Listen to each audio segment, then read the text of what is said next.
démocratie doxu fi laïcité doxu fi ay naxante képp fi ne benn élite poignée d'hommes bu fi représenté intérêt ñeneen booloog ñoom di exploiter askan wi lii da lañ fi gis kon nag ngëneel lu rëy lii leen seen borom jox mbokk yi pour ngeen exploiter ko faaw ñu nekk benn mbokk mi wax na ko léegi moo tax ñoom bokk na ci seen stratégie yi gën a salté diviser pour mieux régner daara yi mbootaay yi association yi nañ nekk benn jëm daara yi tey bu nu bennoo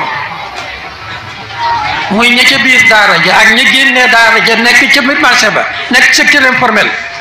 ak ña ca génnee nekk ci administration bi luñ bëgg ci réew mi mooy am gis nga suñ mag ñu baax ñii fi jiitu woon kenn d'accordul ci li fi ne gëm leen ne sunu sëriñ sii fi jiitu woon kenn àndut ci plateforme laïque bi fi ne kenn maa ngi yor nii ci sama portable fan yi di ko lire benn code de la famille boo xam ne Serigne Cheikh Mbacke Gaynde Fatma moo ko bindoon biñ bëggee indi code de la famille bi booba la bind code de la famille yóbbu ko ci mag ñi fi nekkoon sëriñ si fi nekkoon ñëpp signé ko